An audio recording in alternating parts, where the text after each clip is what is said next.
warm and beautiful morning to all my lovely students. Today's thought is success is the first key of achieving your aims and goals. So let's take a pledge for successful day and successful future. So with this, let's continue our chapter 3, that is separation of substances. So yesterday we discussed methods of separation. These are the methods that are done during the separation process. But situation matters that what you are going to separate. The first situation is when you are going for the separation of solid substances from the solids only. When solids are being separated from the solids only. So under this, sieving, handpicking, threshing and winnowing are the methods that we can go for. Another situation is when the separation of insoluble solid substances.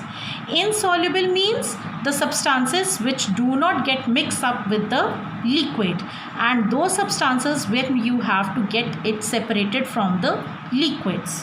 So insoluble substances could be like dry straws found with the grains, or insects or pebbles found in the rice. So these are the insoluble substances which do not get mixed up with the liquids, and we have to separate them. For that we can go for sedimentation, decantation or filtration process. Right? The third situation is separation of soluble substances. Here insoluble means the things which do not mix up with the liquids, and just opposite to that, soluble means the things which get dissolved or mix up with the liquids, and we have to separate them.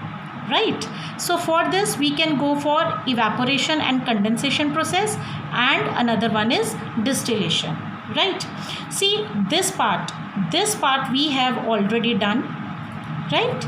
Yesterday we have discussed and explained these methods. Now it's the time to move on towards the second situation, where you have to separate the insoluble solid substances from the liquids. But before we start with the reading of sedimentation and decantation methods, it's time to check your knowledge. Here on page number 31, you can see on the top of the page a yellow box is given in your books. This is the exercise, and I would like you to do this exercise on your own. Right? So answers of these exercises will be discussed on tomorrow. So let's now move on towards the method sedimentation and decantation. Separation method. We are going to discuss sedimentation and decantation.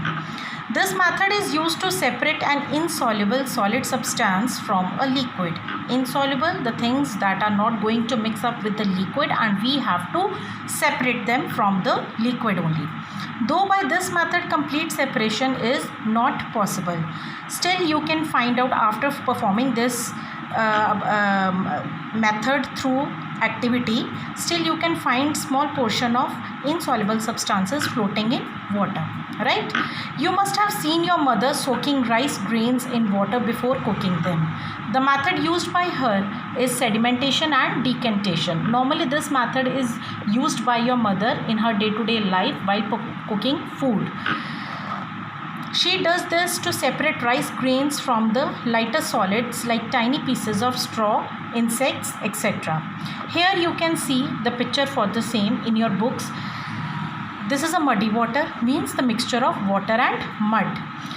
If you keep this jar, this is a glass jar. If you keep this jar at rest position for 5 to 7 minutes, then you can see a layer of water got separated from the sediments.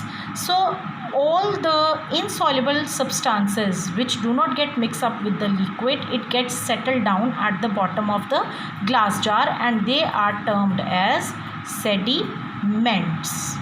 Clear? So these particles are termed as sediments.